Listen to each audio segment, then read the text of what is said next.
नाम में आप सबको सलाम सलाम जी। Hallelujah, praise hallelujah. कलाम मुक़द्दस में से जो हम सीख रहे हैं मुक़द्दस मत्ती रसूल की मारिफत लिखा गया इंजीली बयान, तो कोई बता सकता है कि लास्ट संडे हमने खुदा के कलाम में से क्या सीखा था?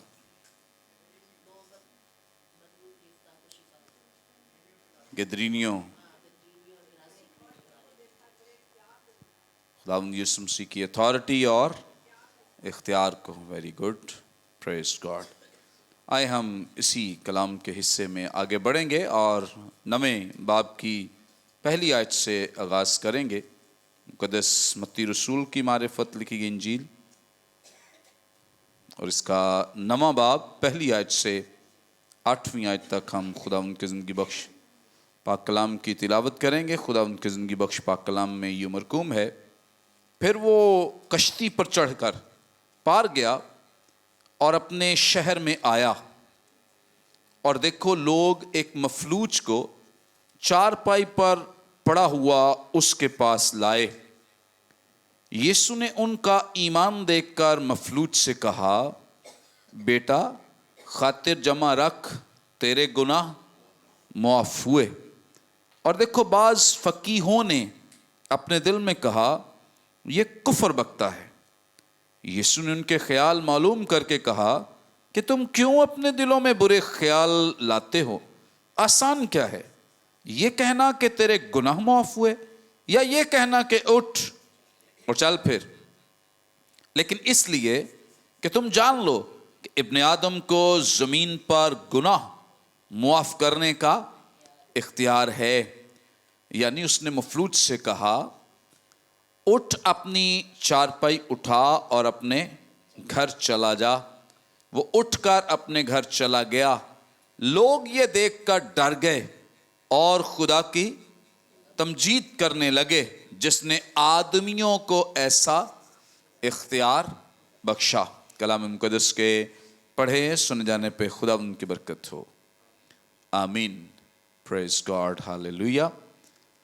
कलाम मुक़द्दस का ये हिस्सा जो भी हमारे सामने तिलावत किया गया है, एक दफ़ा फिर मुक़द्दस मत्ती रसूल खुदावंद यीशु मसीह के उस इख्तियार और उस अथॉरिटी की बात कर रहे हैं। बहुत सारे मौजज़ात का चुनाव किया है, बहुत सारे मौजज़ात को उन्होंने इकट्ठा किया है। मकसद क्या है, पर्पस क्या है? ताकि लोग खुदावंद यीशु मसीह की अथॉरिटी और उसके इख्तियार को अंडरस्टैंड करें और समझ सकें। पहली आयत बयान करती है कि फिर वो कश्ती पर चढ़कर पार गया और अपने शहर में आया। यीशु मसीह का शहर कौन सा है? हाँ जी, पहले नासरत था। Very good. बहुत सारे लोग यही समझते थे कि उसका शहर नासरत है, क्योंकि उनका जो आबाई इलाका है वो यही है। लेकिन चूंकि खुदावंद यीशु मसीह अब वहाँ ज़्यादा देर नहीं रुके हैं, उसकी वजह यह है क्योंकि वहाँ पे लोगों ने उसे एक्सेप्ट नहीं किया, कबूल नहीं किया। और अब खुदावंद यीशु मसीह की जो खिदमत का वक्त है, यानी 3.5 साला दौर, इसमें से सबसे ज़्यादा हिस्सा जिस जगह पे उन्होंने गुजारा है वो कफरनहूम का इलाका है, जहाँ खुदावंद यीशु मसीह ने तकरीबन 20 माह रहकर खिदमत की और बड़े बड़े मिरेकल्स और मौजज़ात किए। अब यहाँ जो मुक़द्दस मत्ती रसूल बयान कर रहे हैं कि फिर वो कश्ती पर चढ़कर पार गया। अब पता नहीं है कब की बात है, मतलब इस पहले मिरेकल के फौरन बाद ये हुआ है या नहीं हुआ, हम इसलिए वो सुख से नहीं कह सकते क्योंकि मुक़द्दस मत्ती रसूल जो हैं वो इस तरतीब को फॉलो नहीं करते हैं कि खुदावंद यीशु मसीह स्टेप बाय स्टेप कहाँ गए हैं। अगर इस बात को हमने देखना है तो हमें फिर मुक़द्दस यूहन्ना रसूल की मारिफत लिखी गई इंजील का मुताला करना होगा। लेकिन मुक़द्दस मत्ती रसूल का अंदाज़े बयां मुनफरद है, अलग है मुकद्दस यूहन्ना रसूल से। इसलिए क्योंकि मुकद्दस यूहन्ना रसूल तरतीब को बयान करते हैं कि पहला मौजज़ा कहाँ हुआ है, काना गलील में। फिर आगे क्या किया, आगे स्टेप बाय स्टेप वो इस बात को बयान करते हैं। लेकिन मुकद्दस मत्ती रसूल जो हैं वो खुदावंद यीशु मसीह की अथॉरिटी और इख्तियार के लिए उनके जो मिरेकल्स हैं, मौजज़ात हैं, उनका चुनाव करते हैं कि किस किस मौजज़े को बयान करें, ताकि जो यहूदी हैं इन्हें इस बात का इल्म हो जाए, इन्हें इस बात की समझ आ जाए कि खुदावंद यीशु मसीह मसाया है, प्रॉमिस्ड मसीह है, यानी जिसके लिए वादा किया गया था वो दरअसल इस दुनिया में आ गया है। सो इसलिए इस तरतीब से हमें ये नहीं लगता कि वो फौरन इस मिरेकल के बाद अपने शहर में आए हैं या कुछ अरसे बाद ऐसा हुआ है, क्योंकि इन्होंने इस बात को फॉलो ही नहीं किया। ये मौजूदात को का चुनाव करते हैं, इंतखाब करते हैं और फिर इनको बयान करते हैं। लिखा है, और देखो लोग एक मफलूज को चारपाई पर पड़ा हुआ उसके पास लाए।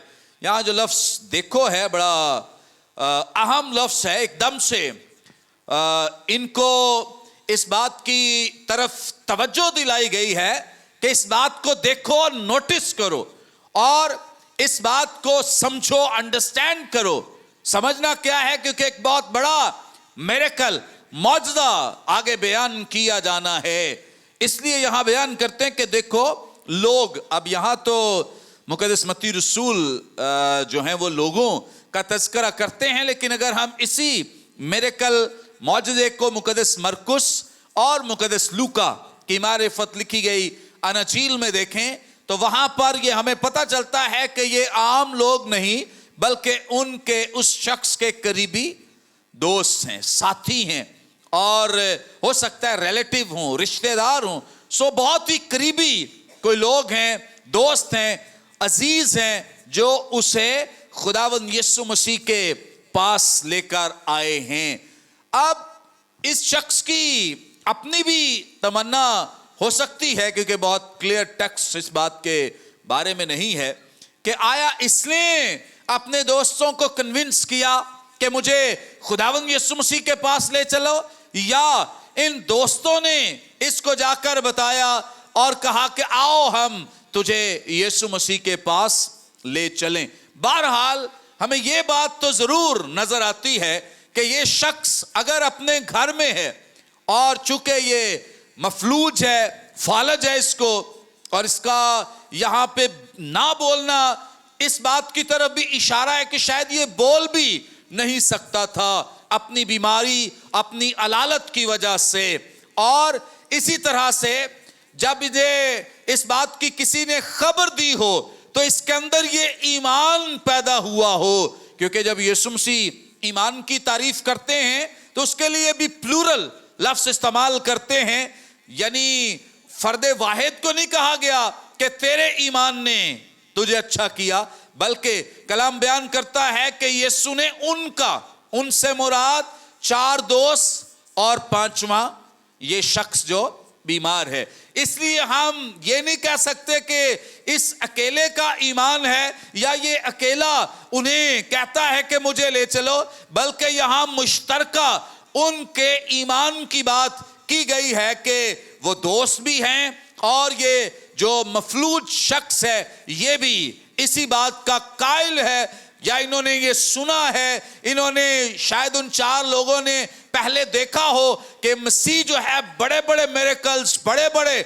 मौजज़ात करता है, और आकर उन्होंने इसको खबर दी है कि मसीह के पास हम तुझे ले जाना चाहते हैं। फिर इसके अंदर भी ये सुनकर ईमान पैदा हुआ है, इसके अंदर भी ये जुस्तजू और तजस्सुस पैदा हुआ है कि मैं काश उस मसीह के पास जाऊं और मैं भी ठीक हो जाऊं। बहरहाल ये मुश्तरका खुदावंद यीशु मसीह के पास आए हैं। अब ये जो फालज का मर्ज है, इसके लिए खुदा का कलाम हमारी रहनुमाई कर रहा है कि इस शख्स को फालज है और ये मफलूज शख्स है। ऐसी बहुत सारी अमराज जो आजकल جن کے علاج موجود ہیں، اس دور میں یہ لا علاج مرض کنسیڈر کیے جاتے تھے، سمجھے جاتے تھے کہ یہ ایسے امراض ہیں جن کا کوئی علاج موجود نہیں ہے. جیسے فالج کا مرض ہے، جنم کا لنگڑا پن ہے، جنم کا اندھا ہے. سو یہ ایسے امراض ہیں جن کا کوئی علاج نہیں ہے. انہیں لا علاج امراض کنسیڈر کیا جاتا تھا، سمجھا جاتا تھا. اور اس کے ساتھ ساتھ اگر کسی کو کوئی ایسا مرض لاحق ہے جو لا علاج ہے، تو اس کے لیے تو یہودیوں کے ہاں بڑا ہی آسان تھا اس بات کو انڈرسٹینڈ کرنا، اس بات کا دعویٰ کرنا، کلیم کرنا کہ اس شخص نے گناہ کیا ہے. اس شخص نے کیا کیا ہے؟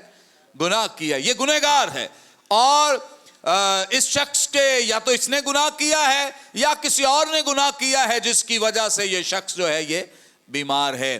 اس کا ہمیں بڑا ہی آسان ثبوت مل جاتا ہے مقدس یوحنا رسول کی معرفت لکھے گئے انجیلی بیان کے 9 باب میں، کہ خداوند یسوع مسیح جب اس شخص کو جو جنم کا اندھا ہے اس کو شفا دینے والے ہیں، تو جب شاگردوں نے دیکھا تو کہتے ہیں کہ کس نے گناہ کیا کہ یہ اندھا پیدا. مطلب ان کا یہ ہے کہ ضرور گناہ ہی کیا ہوگا تو اندھا پیدا ہوا ہے.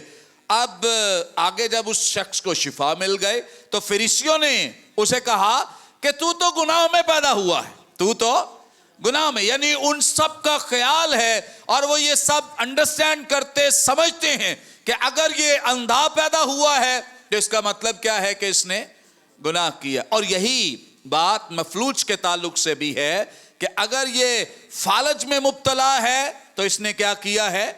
گناہ کیا ہے. لیکن خدا کا کلام ہماری رہنمائی کرتا ہے کہ ہر بیماری گناہ کی وجہ سے نہیں ہے. اگرچہ یہ فالج کا مرض جو اس شخص کو ہے اسپیسیفکلی اس میں گناہ انوالو ہے یا گناہ کی وجہ سے اس کو یہ مرض ہے، لیکن ہر دفعہ کسی کو فالج ہے یا کوئی بیمار ہے تو اس کی وجہ یہ نہیں کہ وہ گنہگار ہے یا اس نے گناہ کیا یا اس کے ماں باپ نے گناہ کیا ہے. یہ انڈرسٹینڈنگ دراصل نہ صرف اس دور میں تھی، بلکہ اگر ہم بہت پیچھے چلے جائیں ایوب کی کتاب میں تو ایوب کے دور میں بھی یہ خیال موجود تھا. جو بائبل مقدس کی لکھی جانے والی سب سے پہلی کتاب ہے، یعنی ایوب کی کتاب جو ہے، اس کے بارے میں بھی جیسے ایوب جو ہے وہ اپنی آزمائش میں چل رہا ہے، یا کہہ لیں کہ خدا نے یہ ایک اس کے لیے ماحول کریٹ کیا ہے یا اس کے لیے یہ اپرچونٹی موقع دیا ہے تاکہ وہ پروو کرے اپنے ایمان کو، کہ اس کے ساتھی آ کر کہتے کہ ضرور تو نے کیا کیا ہے؟ گناہ کیا. مطلب یہ کوئی یسوع مسیح کے دور میں ایسا نہیں تھا، اس سے پہلے بھی، یعنی ایوب کی کتاب جو بائبل مقدس کی سب سے پہلی لکھی جانے والی کتاب ہے، وہاں بھی یہ خیال موجود تھا، وہاں بھی یہ انڈرسٹینڈنگ موجود تھی کہ اگر کوئی شخص کسی تکلیف میں ہے، بیماری میں ہے، دکھ میں ہے، مصیبت میں سے گزر رہا ہے، تو اس کا مطلب کیا ہے کہ اس نے ضرور کوئی گناہ کیا ہے. اب اس شخص کے لیے بڑا یہ تکلیف دہ امر تھا. ایک تو بیماری ہے، بیماری بھی ایسی بھیانک ہے کہ اٹھ کر چل پھر نہیں سکتا ہے، اور پتہ نہیں شاید بول بھی نہیں سکتا ہے. اتنی بھیانک خطرناک تکلیف بیماری میں مبتلا ہے. اور دوسرا لوگوں کے تانے، اور دوسرا جو معاشرے کا دباؤ ہے اس کے اوپر کہ اس نے کیا کیا ہے؟ گناہ کیا. یہ گنہگار ہے، یہ گنہگار ہے. وہ نہ صرف اپنی بیماری سے لڑ رہا ہے یا اس تکلیف میں مبتلا ہے، بلکہ معاشرتی جو دباؤ ہے، معاشرے کے تانے ہیں، ان کا بھی وہ سامنا کرتا ہوا دکھائی دیتا ہے. اس لیے یہاں خدا کے کلام میں لکھا ہے، جب خدا یسوع مسیح کے پاس اس کو لائے تو کلام میں لکھا ہے یسوع نے ان کا ایمان، ان سے مراد یہ ہے کہ یہ شخص بھی ہے اور ساتھ وہ 4 دوست بھی ہیں کہ یہ بڑے ایمان کے ساتھ لکھا ہے کہ یسوع نے ان کا ایمان دیکھ کر یہ اپنے پرابلمز، بیماریوں یا تکالیف سے رہائی یا اپنی دعاؤں کے لیے جواب جو ہے، اس میں ایمان ایک بنیادی عنصر ہے.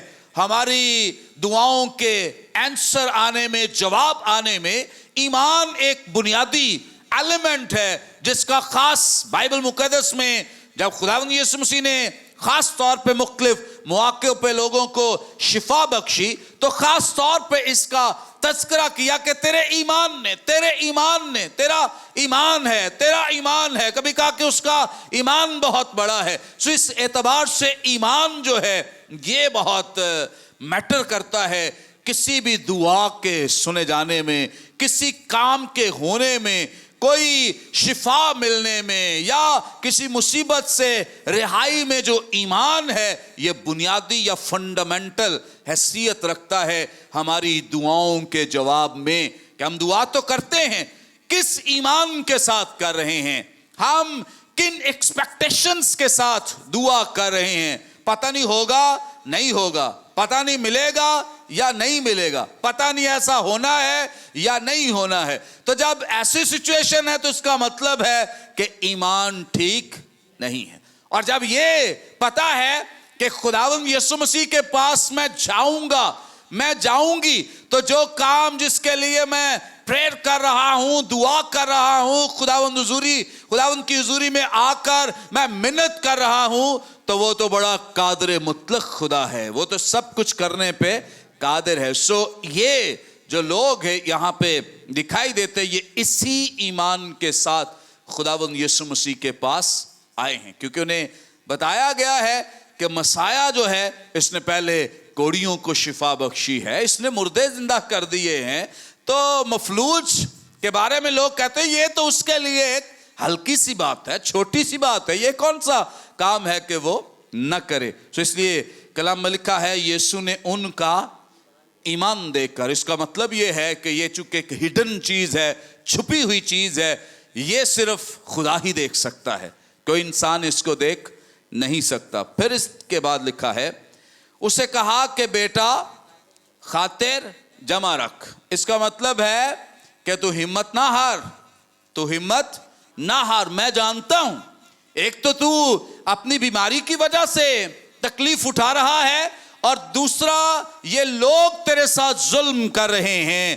میں جانتا ہوں ایک تو اس بیماری کی وجہ سے پس رہا ہے، دوسرا ان کی باتیں تجھے روز مارتی ہیں، تجھے ہلاک کرتی ہیں اور تیری تباہی کا باعث ہے. میں جانتا ہوں اس سچویشن. سو یاد رکھیں کوئی انسان اس شخص کی اس حالت کو نہیں جانتا ہے.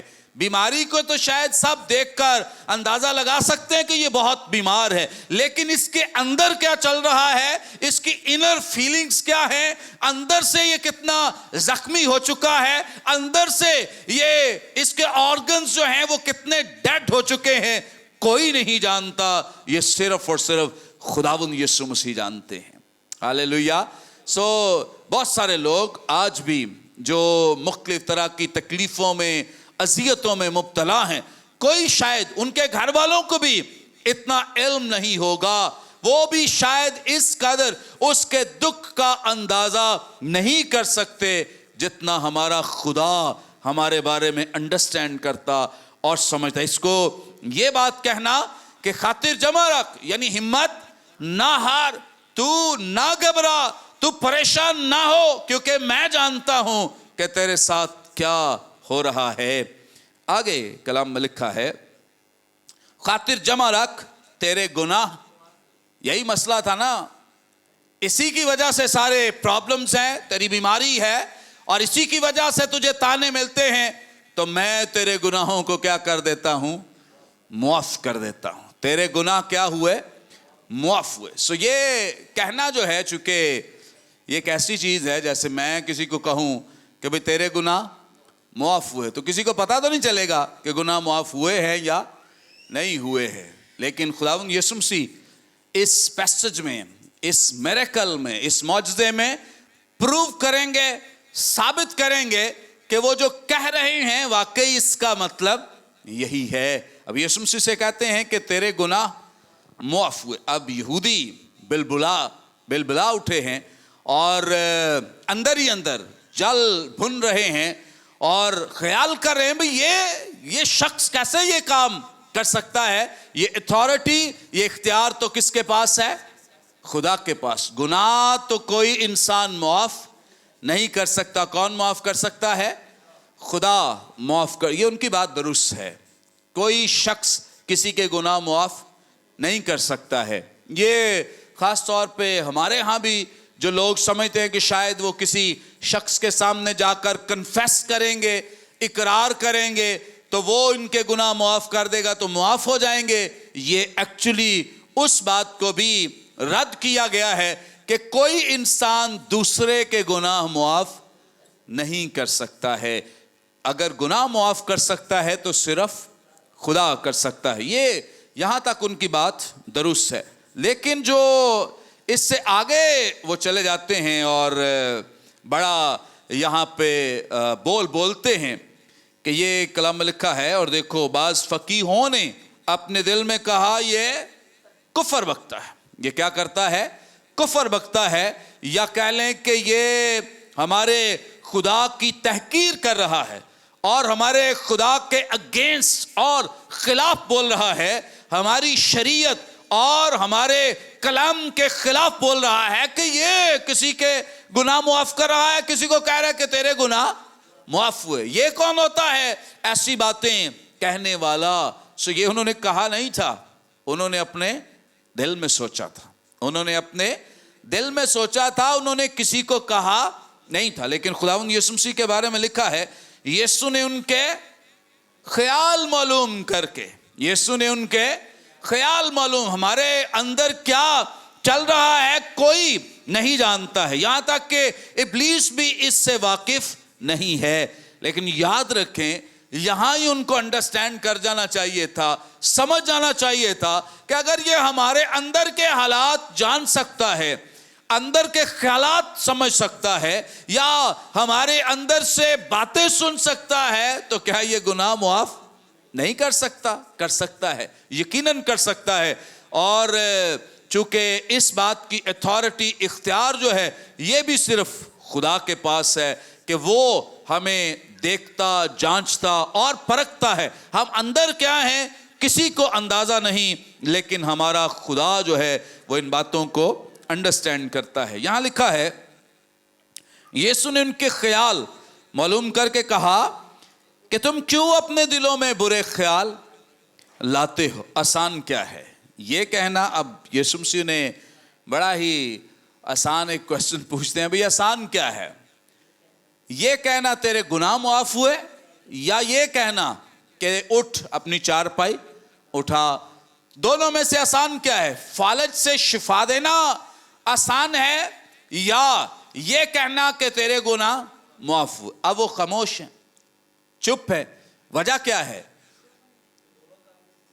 دونوں کام ہی خدا کر سکتا ہے. یعنی اگر فالج ہے تو یہ تو لا علاج مرض ہے، کوئی شخص تو اس سے شفا نہیں دے سکتا ہے. خداوند یسوع مسیح ان سے اس لیے یہ بات پوچھ رہے ہیں تاکہ وہ کسی بات کا فیصلہ کریں، لیکن وہ خاموش. ان کی خاموشی اس بات کا ثبوت ہے کہ وہ یہ انڈرسٹینڈ کرتے ہیں کہ یہ دونوں کام کوئی انسان نہیں کر سکتا ہے، یہ صرف خدا کر سکتا ہے. اور خدا کے علاوہ کوئی اس نہ تو مرض سے شفا دے سکتا ہے اور نہ ہی گناہ معاف کر سکتا ہے. اس لیے کلام میں لکھا ہے آسان کیا ہے؟ یہ کہنا کہ تیرے گناہ معاف ہوئے، یا یہ کہنا کہ اٹھ اور چل پھر، یعنی فالج سے شفا دینا. لیکن اس لیے کہ تم جان لو کہ ابن آدم کو زمین پر گناہ معاف کرنے کا کیا ہے؟ اختیار ہے. تمہیں پتا چل جائے اس لیے میں نے اسے کہا ہے کہ تیرے گناہ معاف ہوئے، تیرے گناہ معاف. اب بڑی حیرانی کی بات ہے تو اس کو فالج. اب عام لوگوں کو یہ ہوگا کہ بھائی جلدی سے اگر تو نے کرنا ہی ہے کوئی کام نیکی کا، تو نیکی تو یہ ہے کہ اس کو فالج سے ریلیز کیا جائے، آزاد کیا جائے. لیکن बड़ी हैरानी की बात है कि खुदावंद यीशु मसीह ने फालज से पहले उसके गुनाह मुआफ किए हैं, क्योंकि खुदावंद यीशु मसीह ने उसकी जड़ को, उस रूट को देखा है कि इस बीमारी की रूट क्या है, इसकी जड़ क्या है, इसकी वजह क्या है। बहुत दफा हम खुदा की हुजूरी में आते हैं, इबादत करते रहते हैं, दुआ, लेकिन उन रूट्स पे काम नहीं करते हैं, पीछे जड़ पे काम नहीं करते। दिखावे के लिए कई दफा इबादत और गीत और वर्शिप और प्रेस्टीज और गैर जुबानी और पता नहीं क्या क्या करते हैं, लेकिन अपनी रूट्स को दुरुस्त नहीं करते। खुदावंद यीशु मसीह ने क्या किया है? अगर फालिज से इसको शिफा मिल जाए, अगर फालिज से इसे ठीक कर दिया जाए और गुनाह इसकी जिंदगी में रहे, तो हो सकता है कल कोड़ हो जाए, हो सकता है कल कोई और मुसीबत इसके लिए खड़ी हो जाए, हो सकता है कल कोई और बड़ा तूफान इसकी जिंदगी में आ जाए। तो क्यों ना उस रूट को पहले देखा जाए, उस जड़ को देखा जाए, उस वजह को देखा जाए कि किस वजह से इसको ये बीमारी लगी है, ताकि ये उससे आजाद हो जाए। अगर रूट को खत्म कर दिया जाए, बीमारी की वजह दरियाफ्त कर ली जाए। अब अगर जैसे खुदा न खास्ता आजकल लोग बीमार होते हैं, डॉक्टर के पास जाते हैं, तो सबसे पहले क्या करते हैं? टेस्ट। कई तो नाराज होते हैं, डॉक्टर साहब तुसी अपनी दवाई दो, तुसी टेस्टां दे चक्कर च मैनूं पा दित्ता है।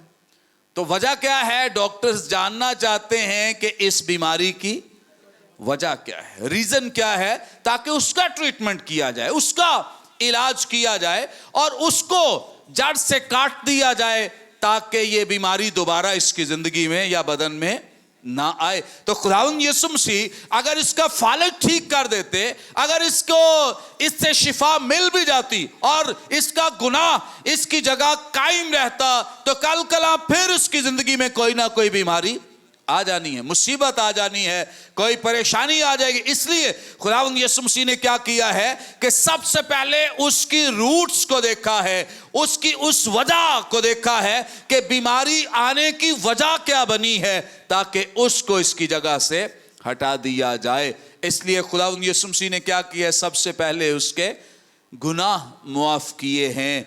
बहुत अच्छा है, बहुत ज़रूरी है कि जब हम खुदावंद की हुजूरी में आते हैं, इबादत करते हैं, दुआ करते हैं, तो हमें इस बात पे ज़रूर ध्यान देना है कि कहीं ऐसा तो नहीं है कि कुछ इनर या अंदर कोई ऐसी चीज़ छुपी है जिसकी वजह से हम दुआएं भी कर रहे हैं और दुआओं के जवाब नहीं मिल रहे। तो अच्छा है कि उन रूट्स को दुरुस्त किया जाए, उन जड़ों को, उन वजूहात को जिनकी वजह से खुदा नहीं सुन रहा, जवाब नहीं दे रहा, उनको ठीक किया जाए, ताकि हमारी दुआएं खुदावंद की हुजूरी में काबिल कबूल हों। लिखा है, इसलिए कि तुम जान लो कि इब्ने आदम को जमीन पर गुनाह मुआफ करने का क्या है? इख्तियार है। फिर उसने मफलूज से कहा, उठ, अपनी चारपाई उठा और अपने घर चला जा। गुनाह मुआफ हुए हैं या नहीं हुए किसी को नजर नहीं आया, लेकिन इसका चारपाई उठाना सबको नजर आ गया है। तो इससे जाहिर होता है कि जो बात पहले की गई थी वो भी पूरी हुई है, कि इसके गुनाह भी मुआफ हो गए हैं, क्योंकि दोनों काम कौन कर सकता है?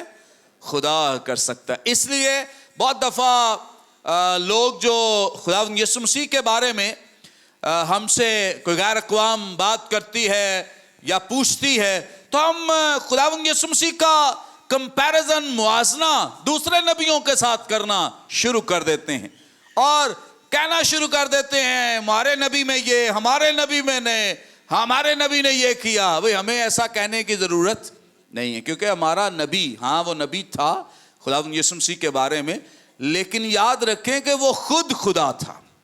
क्या था? खुद खुदा था। इसलिए खुदा का क्या कंपैरिजन करना है किसी इंसान के साथ?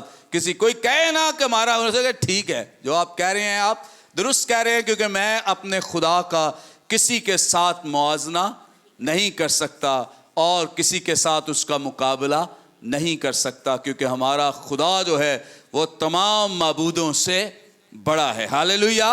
सो इसलिए खुदा के कलाम में यहाँ लिखा है, यीशु मसीह ने उसे कहा, अपनी चारपाई उठा और अपने घर चला जाए। 7वीं आयत में लिखा है कि वो उठकर अपने घर चला गया। और इसका अब रद्द अमल क्या है कि लोग ये देखकर, लोग कौन से?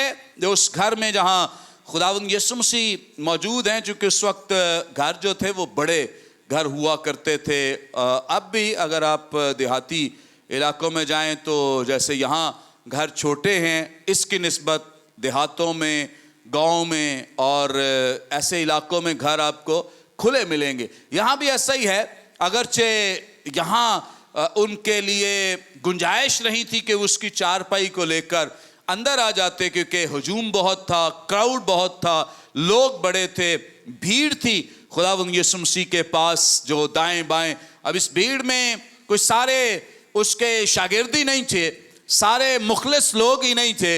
इस भीड़ में मुख्तलिफ तरह के लोग थे। ऐसे भी लोग थे जो वाकई खुदावंद यीशु मसीह से शिफा लेने के लिए आते थे। ऐसे भी लोग थे जो सनहेड्रिन की तरफ से भेजे जाते थे, उन्हें सिखाया जाता था कि जाकर देखो कि वो करता क्या है, और ये शाम को जाकर उसे रिपोर्ट किया करते थे। एक दफा तो फरीसियों ने क्या किया कि प्यादे भेज दिए उसे गिरफ्तार करने के लिए। वो भी इसी भीड़ में ऐसे ही शामिल थे, पता नहीं था कि ये उसे गिरफ्तार करने आए हैं। और जब वो शाम को वापस गए तो उनके मालिकों ने पूछा कि तुम्हें तो भेजा था कि जाकर उसे गिरफ्तार करो, तुम वैसे ही आ गए हो। उन्होंने जाकर कहा कि हम उसे गिरफ्तार नहीं कर सकते, क्योंकि जैसा कलाम वो करता है कोई और कलाम हमने कभी नहीं सुना है। मतलब उसकी अथॉरिटी, इख्तियार की। उसके दाएं बाएं जो लोग थे वो सारे मुखलिस नहीं थे, और ना ही सारे ऐसे थे जो उसे गिरफ्तार ही करने वाले थे। मुख्तलिफ तरह का हजूम, क्राउड उसके साथ रहता था। फकी, फरीसी, शरा के आलिम मुख्तलिफ लोगों को भेजा करते थे कि जाकर दरियाफ्त करो और उसमें से कोई गलती तलाश करो। और बहुत सारे ऐसे लोग जो उसके ट्रू डिसाइपल्स, हकीकी शागिर्द थे, वो भी थे। और कुछ ऐसे थे जो सिर्फ मौजज़ात लेने के लिए और कुछ मौजज़ात देखने के लिए, या तमाशबीन भी मौजूद होते थे, बहुत सारे तमाशा देखने के लिए। अब यहाँ उन्हीं लोगों के ताल्लुक से लिखा है, लोग यानी जो भीड़ मुख्तलिफ तरह की उसके पास थी, ये देखकर क्या हुआ? डर गए, उन्हें खौफ आया। इस वजह से क्योंकि उन्होंने अपने सामने कभी ऐसा मिरेकल नहीं दे। उन्होंने जरूर कलाम मुकद्दस में तो पढ़े हुए हैं मिरेकल्स, मौजज़ात, मुर्दों को जिंदा होने के बारे में भी मौजज़ात पढ़े हैं, लेकिन उनकी आंखों के सामने कभी ऐसा नहीं हुआ कि किसी को फालिज हो और वो ठीक हो जाए। इसलिए कलाम में लिखा है कि वो डर गए और खुदा की तमजीद कर। अभी भी उनकी जो अंडरस्टैंडिंग है वो अधूरी है, इनकम्प्लीट है, क्योंकि लिखा है कि वो ये समझे कि जिसने आदमियों को, यानी अब भी वो खुदावंद यीशु मसीह को फकत इंसान समझ रहे हैं, फकत उसको आदमी समझ रहे हैं, फकत उसको ह्यूमन समझ रहे हैं। अधूरी सच्चाई है। यीशु मसीह को फकत ह्यूमन समझना, फकत इंसान समझना, फकत उसको नबी समझना अधूरी सच्चाई है। ये सच्चाई है लेकिन मुकम्मल सच्चाई नहीं है। मुकम्मल सच्चाई ये है कि न सिर्फ वो ह्यूमन है, न सिर्फ वो इंसान है, न सिर्फ वो बशर है, बल्कि खुदा भी है। हालेलुया। न सिर्फ वो बशर है बल्कि खुदा भी है। इसलिए इनकी जो ये अंडरस्टैंडिंग है ये अभी अधूरी है, इनकम्प्लीट, नामुकम्मल है, और अभी भी वो उसे दुरुस्त तरीके से नहीं समझ पाए हैं। बहुत सारे लोग उनके सामने मौजज़ात होते हैं, उनके सामने बड़े बड़े काम होते हैं, लेकिन इसके बावजूद वो खुदावंद यीशु मसीह को मुकम्मल तौर पे अंडरस्टैंड नहीं कर पाते। अच्छा है कि जब हम उसकी वर्शिप करते हैं, इबादत करते हैं, उसके घर आते हैं, तो हमें ज़रूरत इस बात की है कि हम और ज़्यादा खुदावंद यीशु मसीह को अंडरस्टैंड करें, और ज़्यादा उसे समझें, آپ ان رسولوں کے بارے میں سوچیں جو خداوند یسوع مسیح کے ساتھ رہے. جب خداوند یسوع مسیح آسمان پر گئے اور اس کے بعد جو انہوں نے واعظ کیے, جو انہوں نے لوگوں کو کرسٹالوجی کے بارے میں سکھایا اور بتایا, مسیح کے بارے میں بتایا, وہ دنگ رہ جاتے تھے, وہ پریشان ہو جائیے ان پڑھ لوگ, انہیں یہ باتیں کس نے سکھا دی ہیں, یہ کلام انہیں کس نے سکھا دیا ہے؟ اس لیے کیونکہ وہ مسیح کو جان گئے, وہ انڈرسٹینڈ کر گئے. یہ صرف عبادت جو ہے یہ ناکافی ہے, صرف آ کر بیٹھ کر سن لینا ناکافی ہے. اس کے لیے بہت ضروری ہے کہ ہم روز بروز خداوند یسوع مسیح کے بارے میں انڈرسٹینڈ کریں, سیکھیں, کلام پڑھیں, کلام کو سنیں اور کوشش کریں زیادہ سے زیادہ وقت جو ہے وہ خدا کے کلام میں گزاریں اور اس کی میڈیٹیشن پہ گزاریں, غور و خوض کرنے پہ, تاکہ ہم مسیح کو انڈرسٹینڈ کر سکیں. یہ سمجھے ہیں لیکن ادھوری سچائی. ہمیں ضرورت ہے کہ ادھوری نہیں بلکہ پوری سچائی, پوری باتوں کو سمجھیں مسیح کے تعلق سے. خداوند اپنے کلام کے وسیلے برکت دے. آمین.